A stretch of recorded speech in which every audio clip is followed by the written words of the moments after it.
All right, welcome to the Sharp Mind Show, episode 95. I'm Nate, the Fit Future MD, your host. Be sure to shop at InserCell.com and pick you up a cool, inspirational t shirt today.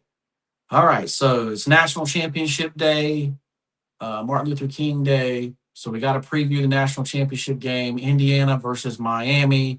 So Indiana has been dominant all throughout the college football playoffs, led by running backs, led by Mendoza, led by a great defense. Like I said, they ran the ball 40 times against Oregon for 185 yards. Only had to throw it 20, but my man literally has, uh, you know, more touchdowns than incompletions. Mendoza does. So in the whole college football playoffs. So just dominant performance by Indiana. Um, Miami's coming in where they've had close games every game, but they beat Ole Miss, they beat Ohio State. They got a veteran quarterback in Carson Beck. They got a good running game with Fletcher and Brown. So they also, you know, ran the ball well, 191 yards against Ole Miss against the SEC opponent.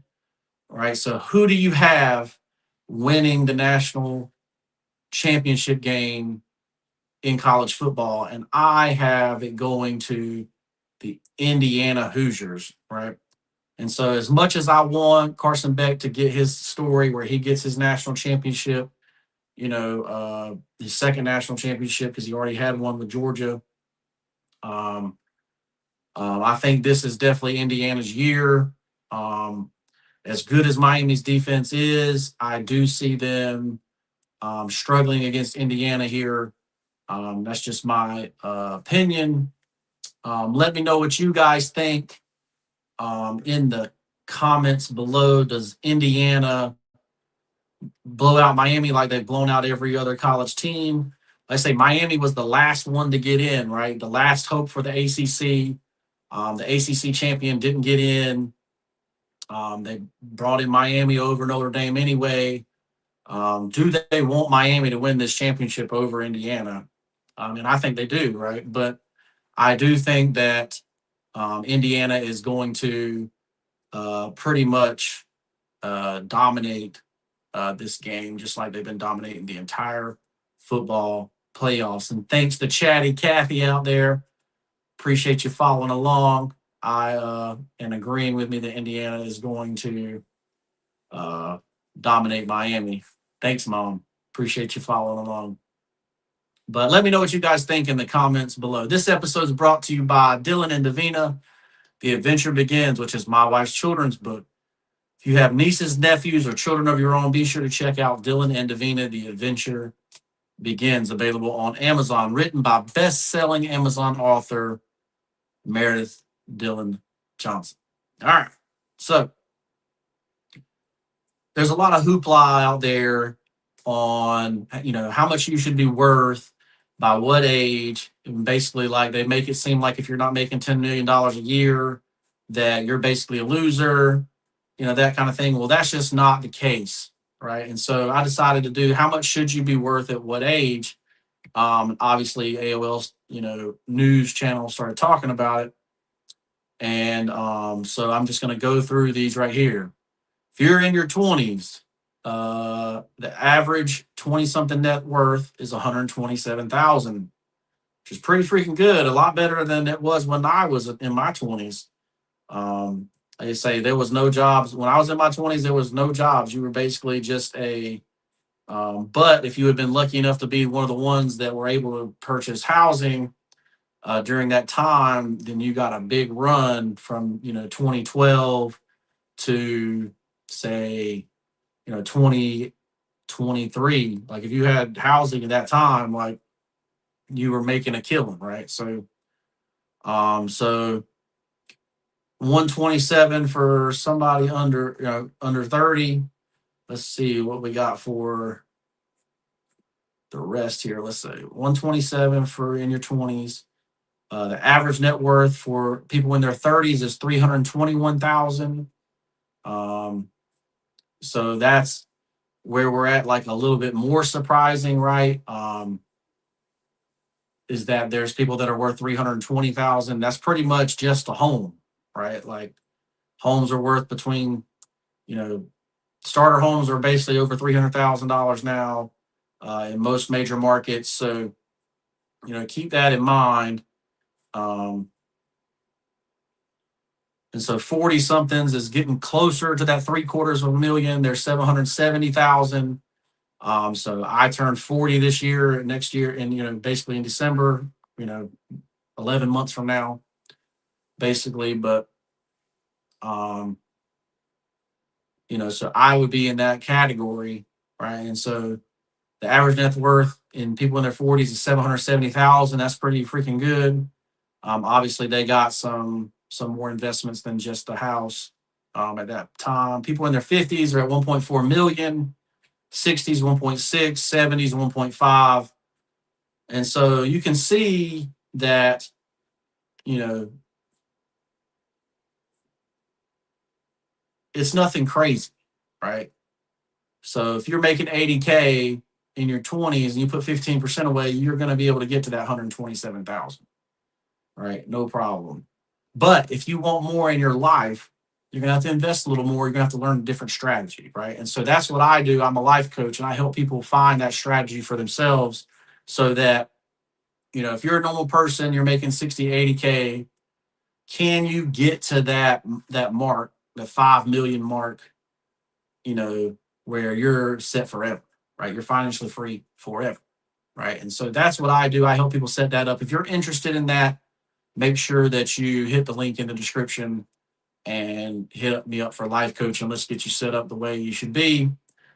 But this just goes to show you that no matter where you're at, you're really not that far behind, right? But I do think the average net worth for in their 20s is definitely a lot higher than it was when I was in my 20s. So congratulations to all these guys doing Bitcoin and crypto and NFTs or whatever they're doing to get have 127,000 invested in your 20s. It's doing great. So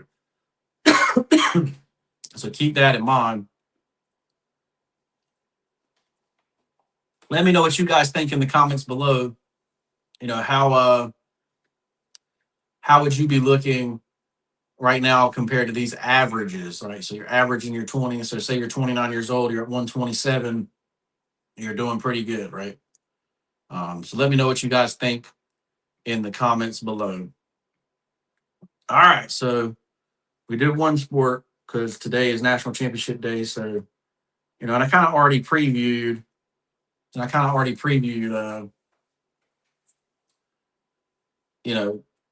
last week I kind of previewed the National Championship, but I'll preview it again today. But let's do NFL predictions for championship weekend. So we'll go look at that real quick.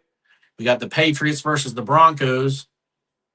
Patriots played an ugly game. I mean, an ugly game against Houston. It's just like turnover city, right? So Broncos played a close game. Ended up getting a crazy call over the Bills and winning the game, but they lost their starting quarterback. So you got Patriots who've been playing like offensively like crap, and the Broncos best defense in the league with a backup quarterback. All right, so who do you got? Broncos, Patriots. I got. I think I'm going to go Patriots here. Then you got Rams, Seahawks. Basically, it's division title on the line here. Basically, might as well call it that division title. But you got Rams, Seahawks on the other side. Obviously, you got the veteran Matthew Stafford with a career year, 46 touchdowns, 8 picks, right? I mean, and then you got the Seahawks with a receiver that's got almost 1,800 yards and 10 touchdowns. And then they just destroyed the 49ers running the football. And that's basically what they've been doing really the whole year is destroying people running the football. So in this case, I'm actually going to say it's not Sam Darnold's year here.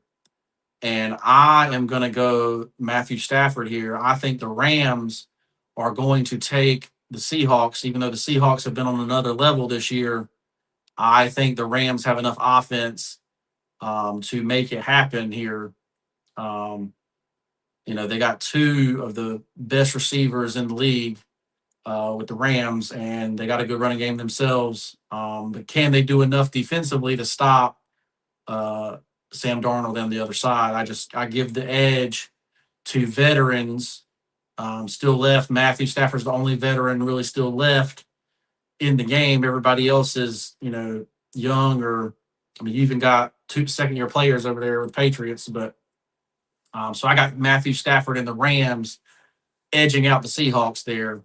But let me know in the comments what you guys think about the NFL Championship weekend. It looks like it's going to be pretty boring to me. Um, Basically, got defensive battles here. The Rams may be able to loosen up the Seahawks defense. Not sure if they can or not, but that's what I think. I think the Rams take this and will ultimately win the Super Bowl against the Patriots. But it's almost like would be like a old rematch from like 2000, 2001 or whatever, when the Rams lost to the Patriots in the Super Bowl with Adam Vinatieri. So that'd be interesting as well. But that's what I think. Let me know what you guys think in the comments below. All right. And so let's see if we can find a life coaching topic today. Let's see what we got.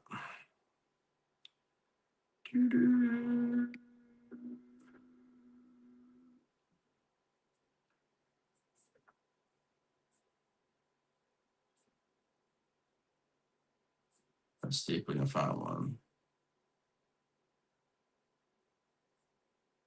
All right.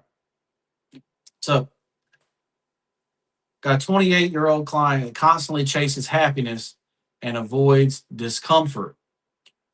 What if a meaningful life matters more than a happy one? I think I did this one before as well.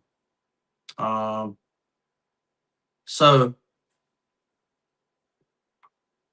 there's people that chase uh, like adventure or dopamine chasers or whatever you want to call them, where they have to have some kind of excitement in their life, some kind of joy, right? And it's a high addiction thing. But the more you do something, so like the first time you jump up on a surfboard and surf, it's one of the best feelings in the world. The first time you hit a home run to win a game, it's one of the best feelings in the world, right?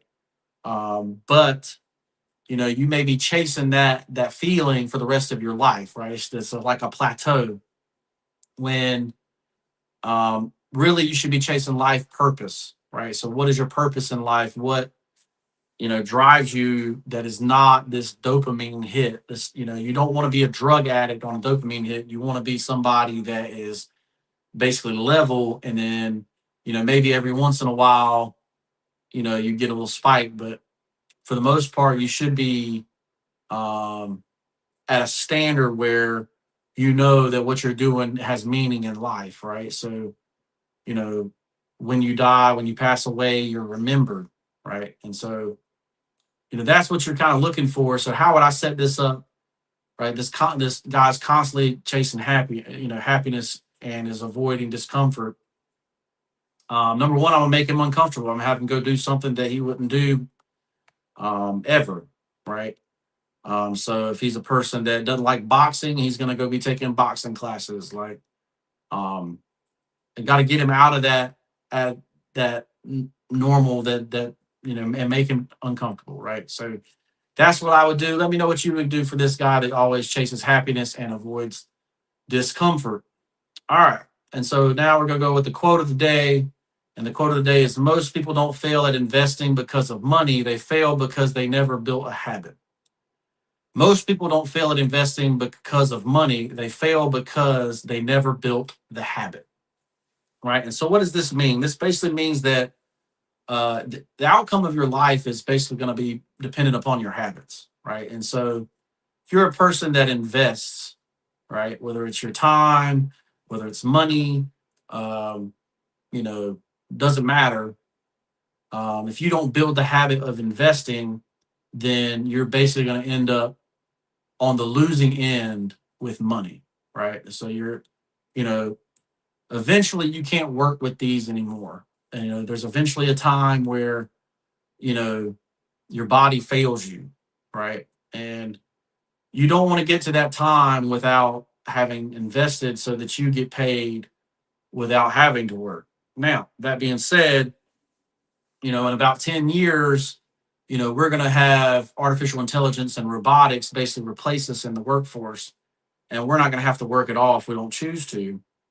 And that is going to be, if you haven't invested by then, you may be in a really tough spot, right? Where you can't even find gainful employment anymore because a robot can do everything you can do and doesn't get tired, doesn't need breaks, that kind of thing. And then, what if the government's late on regulation that protects our jobs? So you can't sit there and wait for that, right? So basically, you have to invest now. If you don't get to financial freedom in the next 4 to 5 years, you're basically looking at being people that have nothing, that lose everything, right? So um, that's where I'm sitting at with it. Um, so let's make investing your habit. Take 10 minutes a day, read about stocks, find this, make sure you know what your criteria stocks are. If you need help figuring that out, obviously listen to my channel for free. I give it away for free. But, if you need help figuring that out, hit me up for life coaching. And it's 100% money back guarantee that if in a year you're not better off than you were when you signed up, then I'll give you all your money back. Right. So, and you have to do certain things that I tell you to do. But if you do that and you haven't improved your life, then I'll give you your money back. Right. So, but money's not going to be the issue as far as investing. It's going to be building the habit of learning to invest. Right. So that's what you got to do. I'm Nate. I'm the Fit Future MD, and I'm a life coach. If you need help with life coaching, hit me up. Make sure you shop at InspireSale.com. Pick you up a cool inspirational T-shirt today. Um, and check out my wife's book, Dylan and Davina, The Adventure Begins, which is a children's book. So if you got nieces, nephews, or children of your own, make sure you pick that book up. It's 100% 10 out of 10 recommend. So check that out, and we'll see you guys in the next one. Peace.